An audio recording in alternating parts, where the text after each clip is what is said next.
Well, hello and welcome to our webinar. My name is Carr-Gomm and this is Steve Hanson.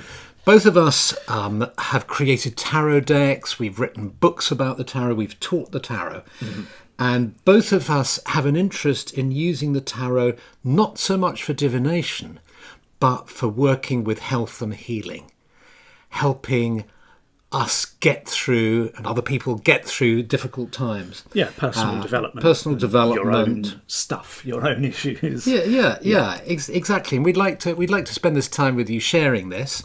And we'll be talking and I'll be grilling Steve about what he's discovered and we'll have some exercises. We have got a couple of exercises which we'll demonstrate so you can see how they work and obviously try them yourself as well. Exactly. So maybe we can start, Steve, by going in at the deep end, as it were, and saying you've been through a health crisis. Indeed. And yes. And that's when any kind of technique or method for working on the self or self-development or healing or whatever, really it's the perfect stress test for it. Well, absolutely. I mean, so what I want, maybe you could tell us about what you've been through. Yes, indeed. Well, this was what are we now? About 2.5 years ago.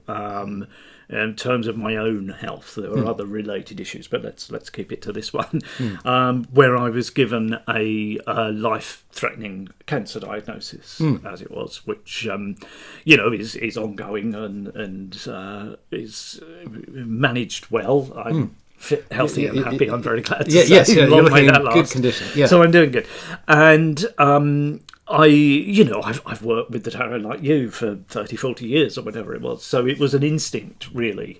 To turn to it. But can I just start that life, if I may say, that life-threatening diagnosis was a terminal diagnosis. It was. I've probably made a bit light of that now because I'm, like I said, fit, healthy, and happy. But at the time, I was dying. I was expected to die. I was put on palliative care for a while. And you thought you had just months to go. Well, yes, absolutely. And I remember a nurse asking me, "How did I feel about dying?" I won't repeat my reply. Because, it's better not to. Yeah. But yes, I was in that position. I was confronted with the reality of my death. Yeah. Which is massively shocking when it comes out of that. I had COVID. You had COVID as well on top of it. Well, I had that. It was COVID that actually led to the diagnosis because I couldn't get better. Right. After COVID, and lost a lot of weight. I didn't have that much to lose to start with because I'm only small, but I wasn't getting better, and so it led to further investigations, and it turned into this cancer diagnosis. Yeah. And you said that to begin with, you were literally dumbstruck. You couldn't speak for. Absolutely, I kind of went silent. I remember driving home with two friends that came in and visited me. I was in hospital for about a week or something. And then when I kept saying every day, "Can I go home? I want to go home." I just wanted to be at home to process this and deal with it. And I remember these two friends that drove us home, and my wife as well in the car. And I, at some point, apologised for not talking. I just couldn't. I just said, "I'm sorry, I'm silent. I've just got to be." And that, I think, was about it. And apart from sort of, yes to "Would you like a cup of tea?" I didn't speak at all, I don't think, for about 3 days. Because thoughts just wouldn't work. And I didn't know I couldn't verbalise anything. It's a state of shock, I suppose. I've never been like that before, but I've never had anything like that before. And it was only when that gloom, I suppose, lifted a little bit and there was something in me saying, "You've got to look at this.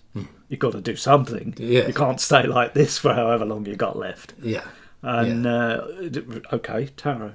So you turned to the tarot, and of course at that time what could have happened is you could have turned to the tarot and thought, well, this isn't really helping me. Yeah. It's like, but what did you discover?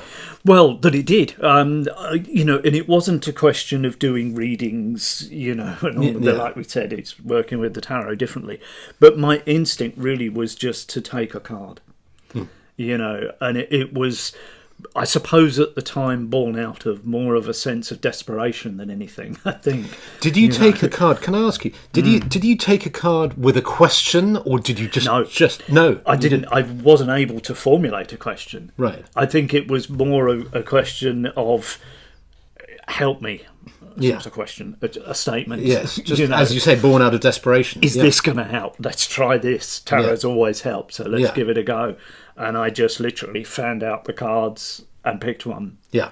And it did help, actually. It was the Queen of Wands, I remember. The very first card. Okay, it was the Queen of Wands. And what happened when you picked the card and looked at it? I looked at it and thought, that's a strong woman. I forget that I'm a man, she's a woman. Irrelevant. Gender's got nothing to do with it. And it was this deck, the Druidcraft Tarot is the deck we've got here. And I don't know if we can. I'll have a look, see if I can find it. Yeah. And she sat there on her throne, and there's this sort of poised black cat underneath, and there's just this sense, she's sort of grinning, I think, as well. And there's just this sense of sort of coiled power in her that I looked at. And I thought, okay, this is Wands. It's the element of fire for me. So there's something in this. There's an intangible strength that you can't necessarily define, but that is about her. And it was that I kind of thought, oh, okay, I ain't dead yet. Yeah. Do you know what I mean? Yeah. There's something in there that I can cling to this. Yes. A little bit. Yes. There's a power inside somewhere. I can't feel it at the moment. But it's there. She can personify it for me. So I'm just going to put her on my desk and I'm going to look at her. Well, I wasn't really at my desk, actually, at the time. I was laying on the sofa for most of it. Yes. But she was there with me. Yes. And that was about it to start with. Because, so many drugs and the stupor from them and all of that. And I couldn't do a lot more, but that did a lot. Well, she's hiding. She's hiding, isn't it? She's hopefully there she is. Queen of Wands. There we are. So she's a strong woman on a throne, holding her wand firmly. And if we can just stop at that moment to look at at what's happened, at a psychological level, what's happened in my interpretation of that would be you've got a symbol of inner strength, of stature. Somebody who's not going to give in, but is going to remain steady as she goes. Absolutely, she's conveying all those ideas. Yeah, and without evoking any kind of spiritual ideas, at a psychological level, what's happening is that's resonating within you, and a part of you inside is saying that makes sense. Absolutely. Well, it was at the time literally something to cling to, because as you said, she's holding the wand here, and I could imagine myself doing that. Yes, the wand is the symbol for me, the element of fire, and there's this fire burning brilliantly behind her. Yes, so just stuff to attach to. Yes, symbolically, and just as if I close my eyes and kind of almost become that queen. And you can sort of sense that there's a fire burning inside me somewhere, the solar plexus. It's like, literally in that place it was, well, I'm not dead yet.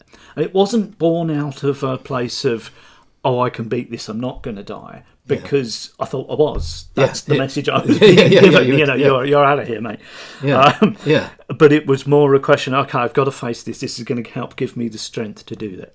Exactly, and that's a lovely, in talking about that also shows that transition from sort of understanding at a psychological level, moving into a more esoteric or spiritual level, if you like. Yeah. You talked about how just taking the posture, all the research that's been done about posture, the both spiritual ideas and psychological ideas around how posture affects your nervous system. You can you can change how you feel by the sort of posture you're taking. Well, if we follow her example again, we haven't got the space here because I'm going to knock things over. But her legs, her feet are quite well spaced apart. Yes. She's got you won't be able to see, but it's a very masculine stance. Well, it's and she's but she looks relaxed. She's just in her power. Yes. And if you kind of get me. I'm strong here. Yeah. So you're it gives you that sense. It gives you that sense. So you're modelling that. But then you talked about your chakra, the solar plexus, and we're moving into the sort of more subtle interpretations or understandings. Yes. And fire, the element of fire, and all the rest. Absolutely, because it's solar energy. Yeah, solar energy, and she, it's as if I can feed off of her. Yeah, yeah, exactly. So already we're starting to see how working with cards. You could say, crikey, if you've got a terminal diagnosis, just looking at images on cards, it's like, how can that possibly help? Yeah. Well, you've already described how it's helped. Yeah, it's helped. If you forget about this whole thing of what does that mean for me? Yeah, forget it. Don't mean anything. Yeah, you don't have to look up in a book what the Queen of Wands means. No, and in fact that it can come later if you really need to, but it's not about that. You can look and connect and just let yourself respond. And you don't need tarot knowledge for this at all. Yeah. It can be the first ever time you've looked at a card. Yeah, just by responding. I suppose it's sometimes if you look at a piece of inspiring art, because that's what they are, it's 78 pieces of art. Yeah. But loaded with all this brilliant symbolism and clever knowledge and all the rest of it. Yeah. That actually speaks to us. Yeah. Yeah. So it works in that way, yeah. So what happened then? What happened? Because obviously, I mean, quite a lot. Yeah, because the diet they gave you just a few months to live, and here we are 2.5 years later. Well, they kind of revised the diagnosis to a sort of different form of cancer, right? Which is kind of longer lasting. Not sure that's a good thing or a bad thing. It's slower growing. Yeah. So I'm good for a while, and I did lots of about over a year on chemo and treatment, all that stuff. Yeah. But more interestingly, in terms of the tarot, I just kept going really at that point. Yeah. Because I looked at the lovely Queen for a while, and I thought, well, okay, great, I've got that energy and fire. That's all right.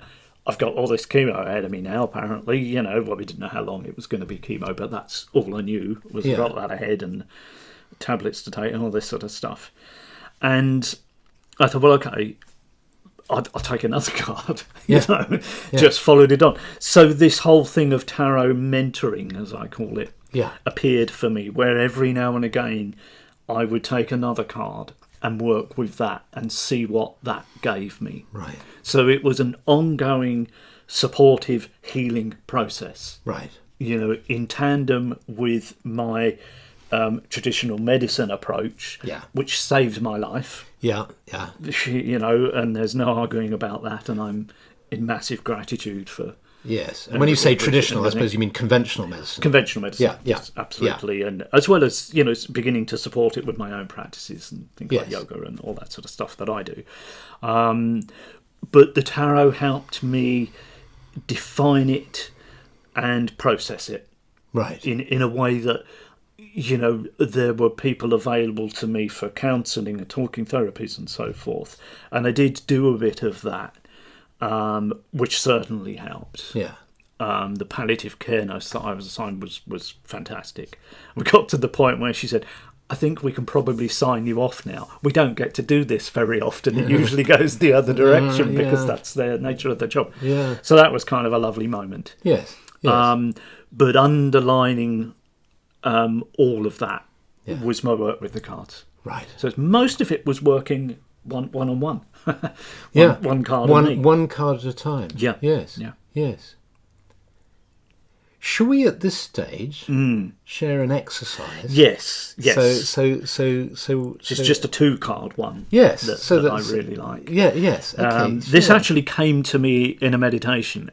Just 2 words was all that occurred of attachment and detachment. Right.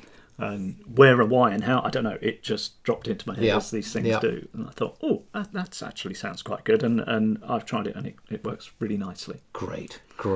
Okay, take us through it. So, right, let me grab the deck here, and I'll just give them a very brief shuffle, just so you can see that that's done.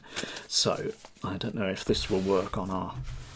No, it's not going to work on our shiny table, but I'm going to fan the cards out. They're face down, you can see, so that's good. So, complete deck. Yeah. And the thing to focus on with this is, like I say, it's just taking 2 cards. So the first one, and you can just sort of tune into yourself briefly. It doesn't have to be a massive deep thing or anything. But I'm just focusing, okay, so, and I'll do this for me now. Yes, so sort of to can kind see of talk us exactly. through it so Yeah. that we can follow it. Wherever So we are. the first thing is this theme of attachment. So it's thinking of where I'm at in my health process, trying to think of a positive frame for it. So with the different stages that you go through, and this can be done not just with a serious illness, grief, which was another process I worked through doing things like this. You can get stuck, or just if you're dealing with a little issue in your life, you know, or a big thing that's blocking you, whatever. So there's a whole range of stuff, the stuff that gets in our way, and it's the what attaches us to it, what's holding us, what quality is it that's we're stuck with. Yes. So it's a card to represent that, and you might think, well, I know what it is. Yes. But let's maybe take you a card don't, and we'll see. maybe we can go a little deeper and exactly. so on. Yeah. The card can give us. So I'm always sort of led just on an intuitive level. So I'm going for this here card, which is the Ten of Pentacles. Ten of Pentacles, yes. Yeah. Okay. So with... I mean, this is going to take into a whole nother level and layer, but I'm going to be open and honest with this. Yeah. It's going to sound... People are going to be thinking, oh my God, when you hear this next bit. But Go for it. The Ten of Pentacles is a card, as you can see, a lot to do with family and support networks and so forth. Yeah. Now... as it happens, my wife was also, in fact, faced with the same diagnosis. She had a cancer diagnosis. She did a cancer diagnosis. 5 years ago. Mine's about 2.5. Hers is 5, so she's ahead. But was given a sort of about a year or so, and 5 years later, here she is. Yeah. And has been amazingly cancer-free. Yeah. Right now, we don't know if that is still the case. Yeah. As it happens, in 2 days, we will find out. Yeah. But divine timing for all of these things. We're doing this right now. Yeah. So my immediate thought went to her as soon as I saw that. As soon as you saw this card, because of the family attachment, you know, and we're about to have a few days away with our daughter and son-in-law and our little granddaughter as well. That's all kind of coming up. Yeah. So I'm kind of minded to that, but that sense of a support network and the mutual support that Amy and I, my wife and I, are able to give each other. Yes. So we're able to have conversations like you wouldn't believe in our place sometimes. But it's eminently helpful. So in the sense of this card is representing an attachment there. Yeah. It's sort of reminding me you're not alone. You've got this. Neither is she. Yes. But also not to be defined by it. Yes. You know, my illness doesn't define me. It's something that I live with a capital L. You know, but it's not restricting me overly, not at the moment, which is brilliant. But it is there. So I need to not get stuck in that. The fact that it's a 10, and 10s for me are the ending of a particular physical phase and so forth, is that it's continually changing and evolving. And presumably as well, you know, when you're faced with a diagnosis like that, your attachment is quite naturally to family and the fear and the grief around the potential for losing the family. Because, you know, so that's holding you at one level. Absolutely. Because you have to look at the things that bind you, and it is about that fear. And that, as soon as you started speaking, I was just going to say there's a fear there. There's a fear there. So which immediately brings up the question, well, what do I do with that fear? You know? I mean, you can work more and more with these cards. So we're really just So you're dropping down now. You get to the fear, yes, and the attachment that creates, that sort of push me pull you almost, and absolutely, feeling because when you're in this place, it's often to do with reaching a point of acceptance, which can mean letting go. Yeah. Because say with my wife and I, we don't know which of us will go first. Yes. But it's there. It's part of our reality. And you wrote a book called Tarot for Grief. I did. And did you write it before your diagnosis or after? I wrote that before my diagnosis, after Amy's. That was after Amy's diagnosis, and you were dealing with the grief in having your partner's having been given a terminal diagnosis. Yes. So you wrote that book, Tarot for Grief. Yep. And then you yourself got a diagnosis. I did. Yeah. Yes. Yeah. There's another level of grief in there as well, which we may as well mention just to put it into context, which was our daughter who died at 32. Yeah. Just a sudden, awful, tragic, horrible death. And that was just after Amy's diagnosis. That was a little bit after. Yeah. So it's like one thing. It's been one thing after another in a way, or a series of three major things. Yeah. So the grief, tarot, this mentoring process, was just massive. Yeah. Massively helpful. Yes. Again, mostly just working with one cards. Right. Okay. Because it sort of simplified it. It was enough. But I think a big multi-card reading kind of scenario, too much. It's too much. Process all of that. Yeah. Just well, I think what this exercise shows us is how far we can get with one card. Absolutely. You're going into the fear now, yes, and then the question of letting go, because of course, it's big. It's big. So then we come to the detachment part. Yes. So we can then in this exercise take another card to say, okay, well, how do I respond to that? I've recognised through this that I've got to be able to let go, but still be at peace. Yes. There's that fear there, Yes. And I've got to be able to release that so that I can be at peace with whatever's going to happen whenever it does. Dying. And to actually be more paradoxically more engaged with family. Absolutely. Because a part of me isn't constantly alive. thinking about, oh God, I've got to let go of stuff. Fear's not controlling me. The fear isn't controlling you. That's a lovely way of putting it. Yeah. So we take a card for that. Yeah. So my instinct, I don't know why, it's just feels better. Another quick shuffle. Yeah. And again, so that we can fan these out. And when I do this sort of fanning them in an arch, I just sort of mess about with them at random. There's always a card that sort of offers itself somewhere, and I well, that one, because it's just poking out a little bit. I don't know if people can see. Yeah. And it's the 10 of Swords. Ooh. So it's very interesting, isn't it? Because it's another 10. Oh, right, yeah. That's the first thing. Yeah. And, of course, some people might panic a bit. I don't know if you like to show that card to the camera. Because obviously it's not a great image. This poor chap, there with all these 10 swords. Yeah. But my view with this, firstly, the fact that it's another 10. So, and for me, swords is about the mental level in the human being. So this is about what's going on in my mind.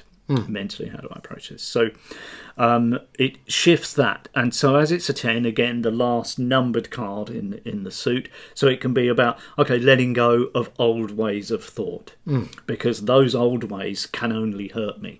Often when I'm working with swords cards in the tarot, I look at the swords as thoughts themselves, as if they're symbolic of thoughts. Right. So these can be what thought patterns am I having that are actually doing me damage, that are actually hurting me, and pinning me down and making me think, oh my God, this is awful, which occasionally I do. Yeah. Because you would. And that's fine. I'm allowed to think that. There's nothing wrong with that. Yeah. Because it's normal, it's natural. Yeah. But the trick is let it then go. Breathe it away, release it. Let them die, in a way, because exactly. The thought that occurs to me in looking at the card is like, what has to die doesn't necessarily have to mean me. No, absolutely,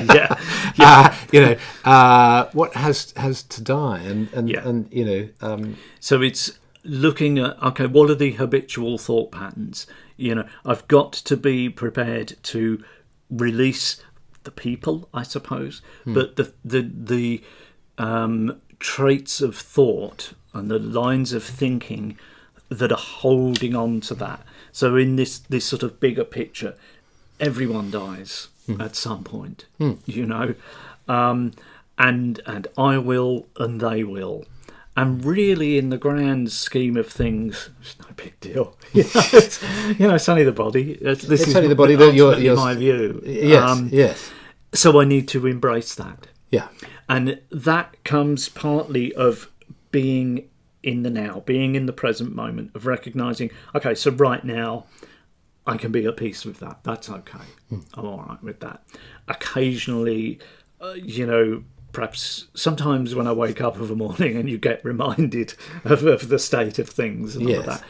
And that's where my response tends to be, okay, so I'm thinking that's why I'm feeling like I am. Yes. Because the two kind of go in tandem. So emotionally I can feel low or whatever. But then I will just recognise that that's my trait in that moment. Okay, that's fine. So let's just breathe. Let's recognise that, breathe it and release it. Metaphorically, pull a sword out. Right. Yes, yes. And do it 10 times if you've got it. Yeah. And just let them go. Release them. Because there's that, that concept of, what you resist persists. Yes. And so the natural tendency we have when we have a negative thought is to try and push it away or to counter it with a positive thought. Yes. But there's a way I think one learns, that meditation is very helpful for this, that, to sort of somehow just allow it and then it runs out of steam. It's actually getting its steam from your fear. Yes, exactly. And the energy you put into it and the attention. There's no power left for it to feed on. Yes, and a bit like some sort of form of sort of psychic judo. Yeah. If you just allow it, it sort of goes past you, or you pull it out, or whatever metaphor you want to use. That's the detachment. Yeah, the detachment from it. And this concept of detachment reminds me in psychosynthesis, they talk about it slightly different in terms of identification and disidentification. And how much of our suffering comes from identifying with our thoughts or our feelings or our behaviours, so that we confuse ourselves with the thought, with the worry, with the concern. But when we disidentify, we sort of see it as it is, slightly remove ourselves from it. We say, oh, it's a thought. And it moves on, and so on. Yeah, there's one of the things I often do in meditation is a similar sort of process where, once I'm in the meditation, I might be saying to myself just silently, I have a body, but I'm not my body. I am more than my body.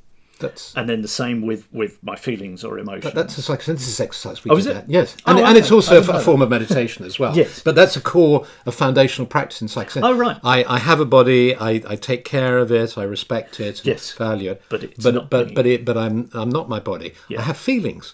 But you can say, I am more than my body. I have feelings, again, I respect them and all the rest of it. Yeah. And then the same with thoughts. I have the thoughts, this card, but actually they don't define me. They don't define me. Yeah, I'm greater than these things. So now there's an interesting point I'd like to make there about what you did, because you used some of your tarot knowledge. In that, because you talked about the significance of number 10. Yes. And the significance of swords. Yes. Now, somebody who doesn't have any tarot knowledge at all might not be able to get that realization. True. Yes. Which is why, in my understanding, I don't know what you think, but in my understanding, that's why it's good to learn about the tarot. That's why we've created this course together, tarot therapy training course, to learn something about the tarot and to get to know it, so that we can... we give people the structure in the course of equating sort of in one lesson you work more with swords for the mind and cups for the heart or the emotions and so forth. So if you've no tarot knowledge at all, you'll get it. That won't be a problem in the course. Yeah, exactly. Yep. Good. And what would you suggest to someone who might be watching this, who gets a card and doesn't really know what it means, or can't understand why they've picked that particular card? Doesn't matter, because It's simply about responding to it.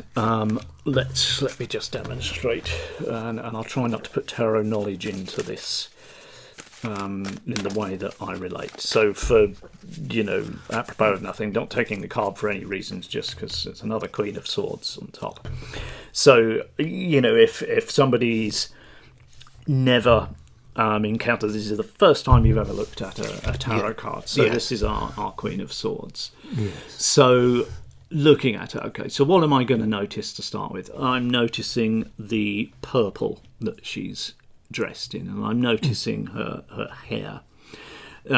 So I'm thinking, well, again, what does that mean to me? Okay, so just make random associations. I'm thinking of the purple.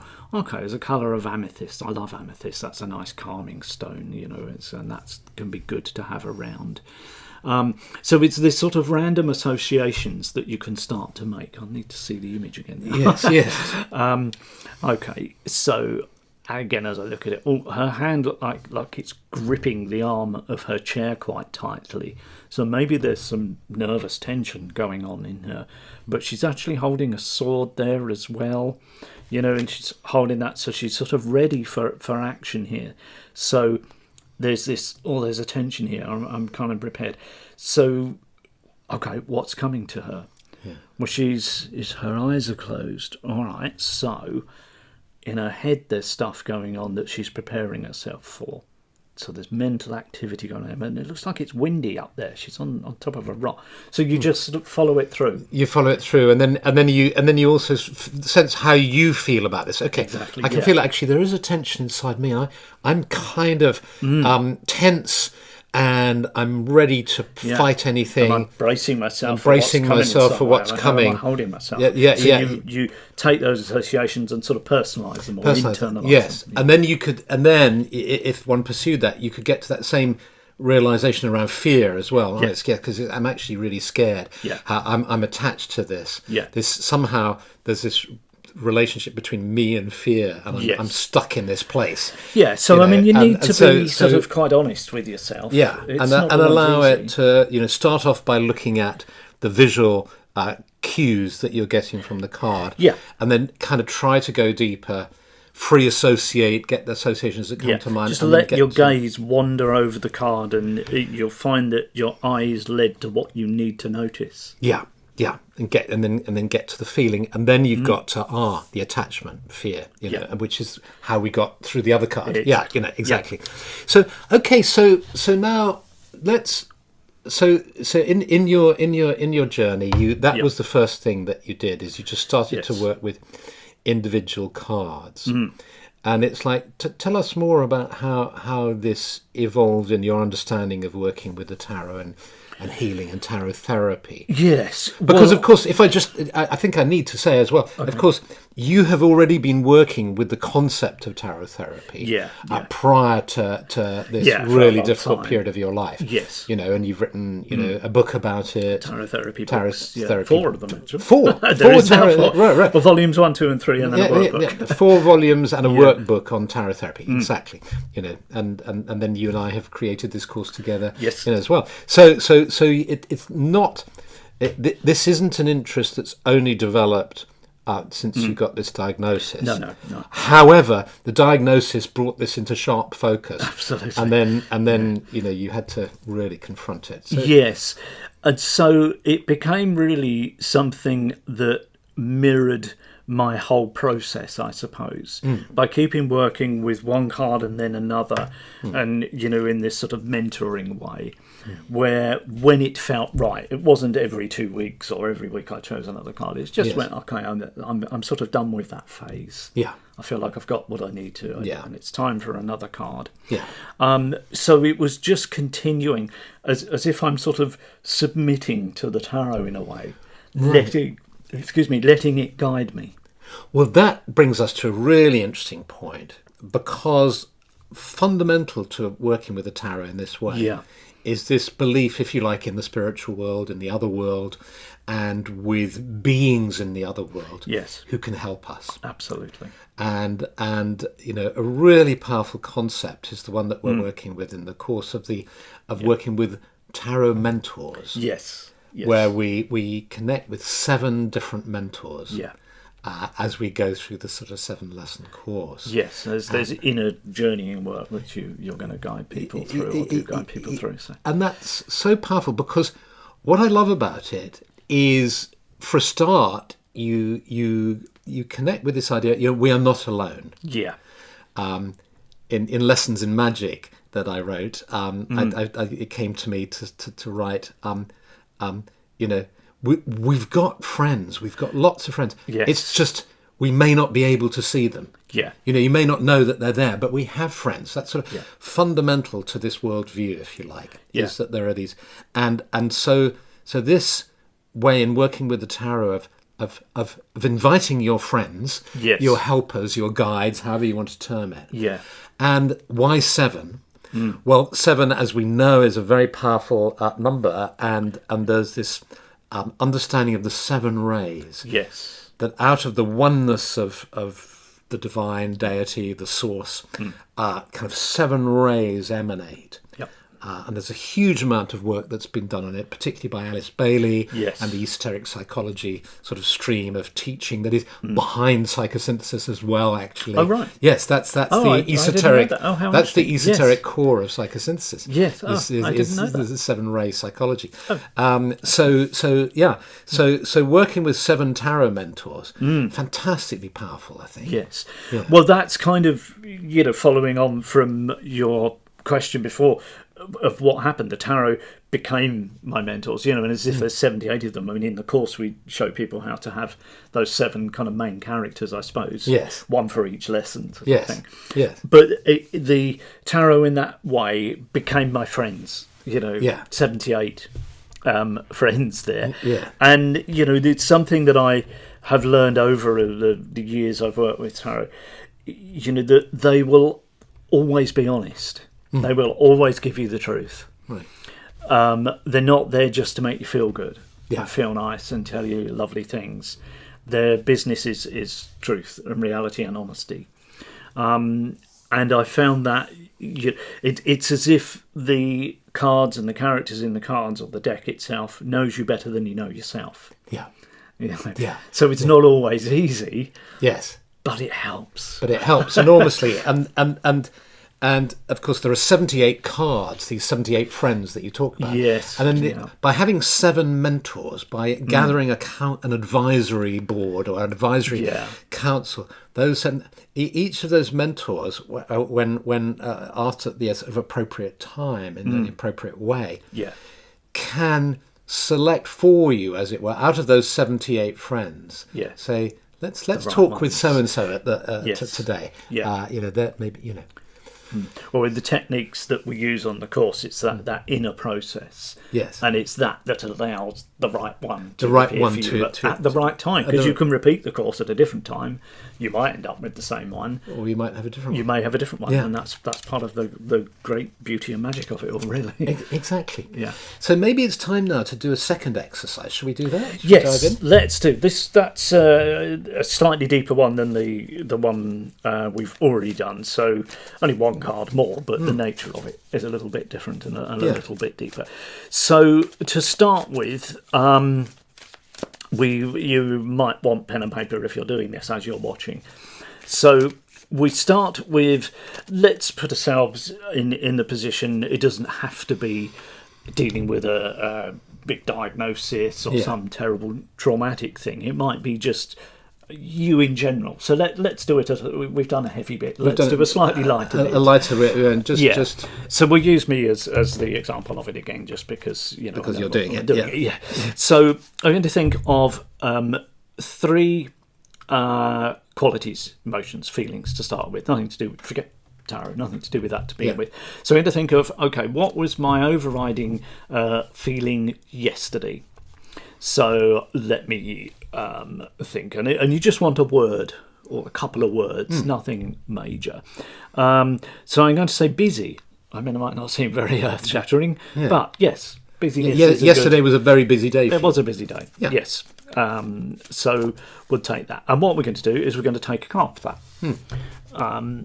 Not necessarily to tell me anything, but to represent that busyness, and you can do this in a sort of prescriptive way, in the sense of, oh, what card represents busyness? Then I might think Seven of Pentacles, or the Nine of Pentacles, perhaps, or the Eight, I suppose. There's lots of activity going on. Or we can do a card at random, which I seem to be doing. So I'm going to do.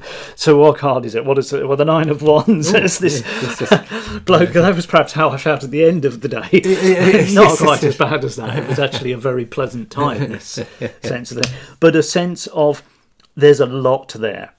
A lot of energies going back and forward, a lot moving through the air, and a lot of sort of physical, mental, emotional, I suppose spiritual energy burnt up and got through. Okay. Not in a bad way. Yeah. But just that, I've done good stuff today. But one thing after another to deal with and so on. Yeah. Okay. So it helps me look and identify. So that was yesterday. Yeah. Okay. So then we're going to think of, okay, so where am I today? What's my overriding feeling of today? So I'm just sort of kind of closing my eyes so I can just sort of tune. And the word that comes to me straight away, I don't know why, is buoyant. Buoyant. Because I'm enjoying this. It's always great to work with you, Philip. And then I'm going home. And it'll be lovely. So, so I'm kind of buoyant. So I'm going to pick a card to represent that.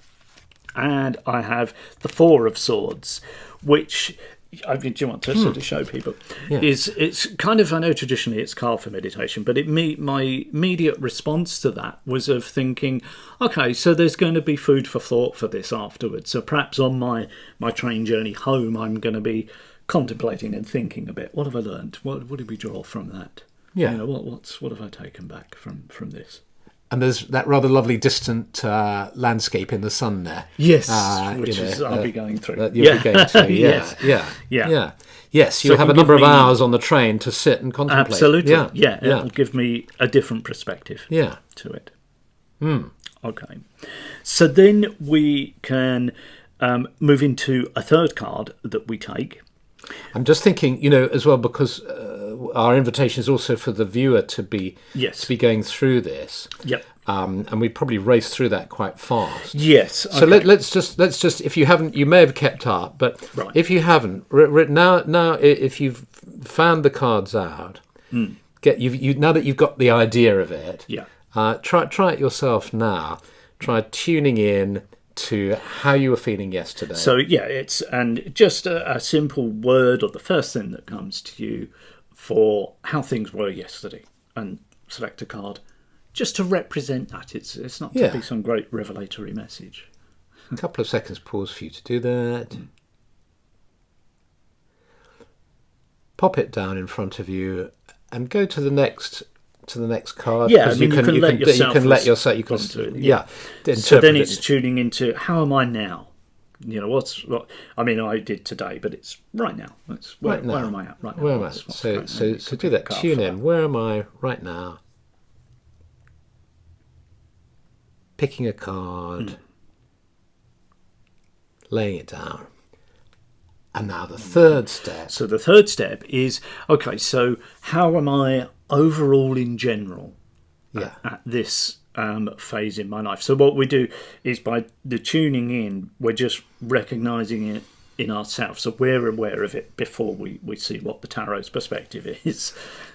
We're moving we're expanding the now to include the sort of where I am in my life. Yes, absolutely. So overall, what's the bigger sort of sense? And let's see what occurs to me with all the things that are going on for me right now. It's odd how the mind works, isn't it?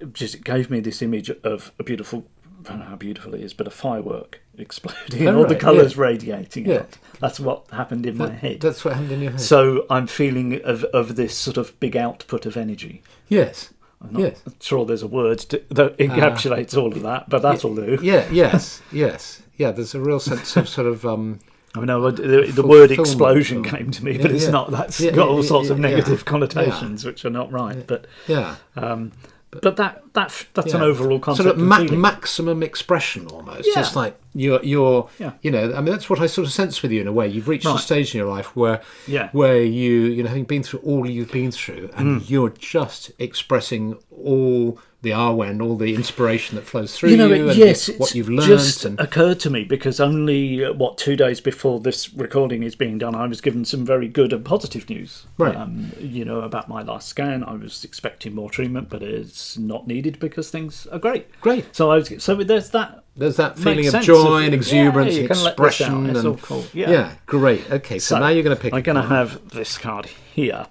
which is the Six of Pentacles, and it's a card. It's often about giving and receiving, and so I'm thinking for that. Okay, don't get carried away. I've got all this energy and all of that, but I've got to learn to give and receive. I have learned to be better in terms of my sort of disciplinary sort of spiritual practices and maintaining self-care and so forth. Yes. So I've got to. But my nature is I teach and write and try and help people. And you're very good at self-care. This morning I came downstairs and I found Steve upside down he was standing. He was doing his yoga, standing on his head. Yes. So, but that's and of course Pentacles work. Yes. And giving and receiving, but this idea of giving, and of course you are giving because your focus in your life is on teaching and I love it, and doing all that I do with the tarot and writing about it. I'm writing like a mad thing at the moment. So let's give our participants a chance to do this. So tune in now in this way that you've heard and get a word or two perhaps to indicate that. Where you are in your life now.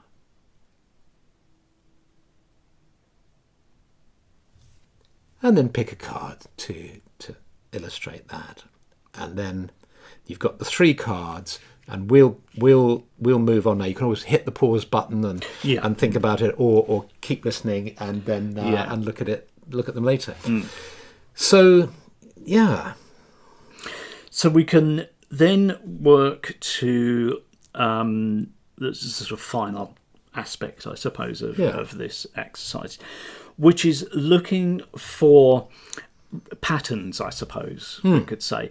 Is there a common thread running through the 3 cards that you've got? And while you were just taking people through that last card selection, I was just looking at the cards and considering that. And there's not. Really. I was sort of, okay, well, there's a tree in 2 of them. And, all right, there's 3 hands here and 3 swords in this card. There are a few other minor things, but nothing really, other than the fact that there's sky in all of them. Well, there is in lots of cards. But I'm sort of noticing, okay, well, we've got, from the fire and the smoke here, there's this sort of orangey glow from it, and then the cloudy sky behind the chap in the 9 of Wands. The 4 of Swords card has got a similar thing. Obviously it's the land and the horizon, but there's some blue sky, it looks like, down here, and then different coloured sky and more cloudy. There's a sunset going on by the look of it.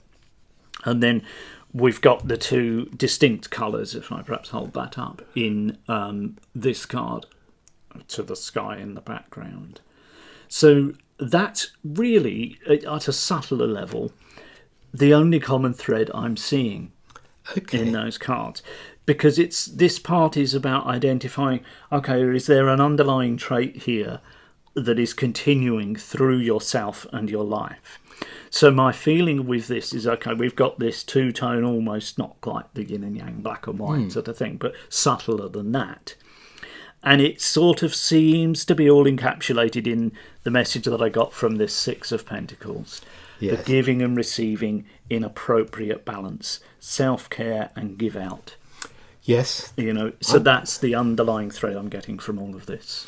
I'm seeing something else as well, if I can share it with you, Steve, which is you're starting off with you've been through such a lot these last few years. My gosh, and so it's not surprising that in the nine of Wands here, here is somebody who's embattled. I mean, he's had a rough time, and he's having to ward off the slings and arrows of a pretty tough range of experiences like that. And there's a real sort of progression. And if you see that character there, which has been a part of your life, I think, dealing with that, moving on, you come to this, where again it's serious. He was very serious looking, in that one, not unsurprisingly. Yeah. Now this chap is looking serious too, but he's not under attack. No. And he's you could almost say those three swords, which are now his, which sort of there's a slight echo of Arwen there, the three bars of light in the Druid tradition that symbolise inspiration. Maybe he's taken them off his enemies. They're now his swords. They're no longer. They've become. They've transformed into his powers, if you like. But it's as if there's a calm descended on him. He's contemplative. Yeah, all that conflict's kind of done. That's I've got through that, and now there's time for me to sit under this tree and meditate, and there's this beautiful landscape in the distance where I can go towards. Yes. And then moving to again a serious figure. They're all serious figures, but here to the swords have gone. The wands and swords are no longer there. There are pentacles. You're sort of able to work and to both receive and give. He's benevolent. He's giving and receiving, and he has, he's like a hermit, a sage. Yes, the hermit is a big card a big for thing you, for me, isn't it? Yeah. Yes, he is like that actually, isn't he? Yeah, and it's as if it's okay. You've sort of learned from this now. Yes. You've got to keep everything in balance and perspective, because I absolutely agree with you, and it's kind of as soon as you started saying, I thought, yeah, of course, I can see that now. It's interesting actually, this whole thing of the theme of giving and receiving that I keep talking about with this card, because it's there in lots of ways in that image, and with where I'm at, I said about I'm not doing this as a plug, because I'm really not. But I said about I'm writing away like a mad thing. What I'm writing at the moment is a book called, or will be called, Tarot for Living and Dying. Yeah. And it's about facing the reality of our death, so that we can live, and live with a capital L. Lovely. I'm doing that deliberately in the book. Every time I'm using the word living, it's with a capital L. That's beautiful. And again, it's echoed in that card. Sorry. Yeah. And looking at your work, you've created these. Did you say 4 volumes? Or 3? Tarot Therapy, 3 volumes. 3 volumes and a workbook. But you've created that. You've written Tarot for Grief. Yeah. As a result of going through what you've been through. Yeah. And you're working on Tarot for Living and Dying. Yeah. And then you and I, perhaps this is the time to talk a little bit about this. Yes. You and I have been working for the last year or two on a course of what we've called tarot therapy training. Yeah. Which has come out of a place really of us saying we're both really interested in the tarot. We've both created tarot decks, written about the tarot, given workshops about the tarot and so on. And whilst we appreciate its oracular use and the way it can be used in a divinatory sense. Yeah, I still do that. However, what really fires us up is how the tarot can be used in precisely the way we've been doing over the last hour now, almost, is how can we use it to give us insight and to offer us healing. Yeah. And when in thinking about this, I've been really concerned, not to fall into the sort of new age snake oil trap of saying, you too can heal yourself with this special method. Let's keep it real. Keep it real. However, I do firmly believe, and we've talked about this, I know you do as well, that it is healing. Yeah. Because if a tarot card, if looking at a card and relating it to it in the way that we suggest. Yeah. I mean, we believe that we're invoking help from subtle levels and other beings on other planes, and we believe that, and we believe that can be hugely healing and helpful. Absolutely. But even if you put that to one side and you say just at a very scientific level, if you're inspiring yourself, if you're engendering hope, if you're helping yourself to relate to your illness or difficulty in a way that helps you, shifts you from kind of victim consciousness Yes. to being empowered or feeling that you have some agency in the whole process, then or an acceptance and all these things, then the science tells us that that's healing as well. Yes. So what we've done is we've created a course, and it's 7 lessons. Yes. And it sort of takes people through a different part of the tarot for 5 lessons. One lesson focusing on a particular suit. Yes, the pentacles for the physical body and physical and health. So on. So you get that sort of structure, and then the major arcana. But there's the guided journeys with your tarot mentors, as well as practical exercises and little bits of stuff like we've done. It's not these exercises; these are over and above. Yes. But that type of an exercise that you do for yourself. There's all sorts of different things that should. I think it will really engage people. Yes, exactly. And then what I love about online courses, you might say, for instance, well, you've written books. Why not just suggest to people that they read the books? We'll do that too. Yeah, do that too. But what I love about courses is that it brings together a community of people. Yeah. Because each lesson has the comments section. Yes. And it means that as people contribute and write in and talk about their experiences and share what's happening to them and so on, it's changing the lesson. The lesson is growing. The content in the Evolving, lesson, and I'd always recommend to students that as well as working through the lesson material, have a read of what fellow students are writing. Because hopefully as more and more people do it, there'll be more insights and feedback. And also people can see differently to you, as we just demonstrated, looking at the common thread thing in that last exercise. You saw totally different things than I did. And so we can end up, offering a different perspective, helping each other. We're looking at the comments, and you and I, as also, will be in there, and we will read your comments that you put in. So do please share. Do please share. Yes, exactly. Obviously, some of it can be personal, so do feel free to share as much or as little as you feel able. But we will read and hopefully reply. So give us a bit of time, to get there. But we do actually read everything. Yeah, exactly.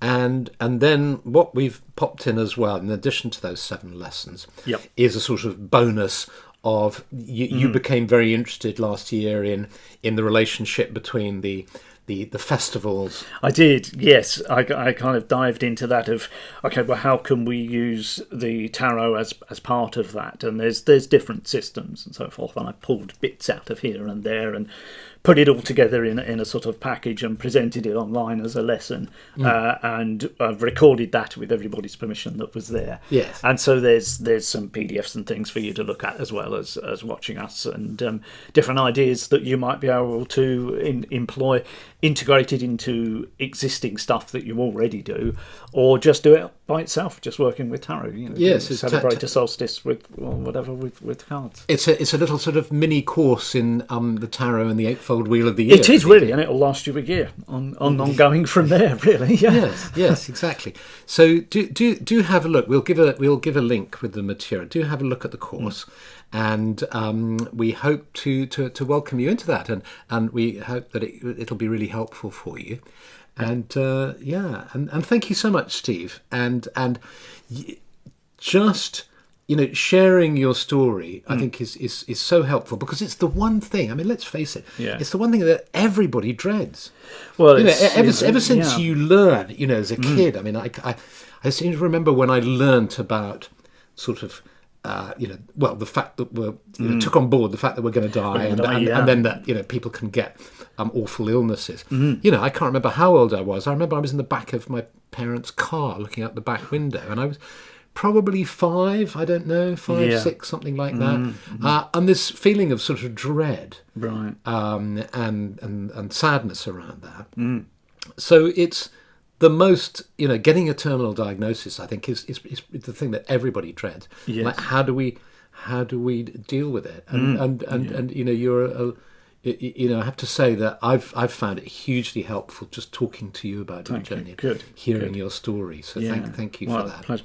And I'm in this position, so if aren't I lucky that I've got this avenue to let it out? Well, exactly. I hope to help you. I read a book about ancient Egypt recently, which was sort of based loosely around the Egyptian Book of the Dead, and it's sort of these funerary texts that are supposed to be read out for the dying, and the author sort of provides a sort of commentary on it, and she was saying that really it's changing death consciousness to life consciousness, and I thought, that's what I'm doing with the tarot. Fantastic. From death consciousness to life. Yeah, Fabulous. Yeah. That's a lovely way to finish. Yes. Thank you so much. Pleasure. And thank you everybody for participating, and hope to see you again. See you on the course, yes. Yes. Okay.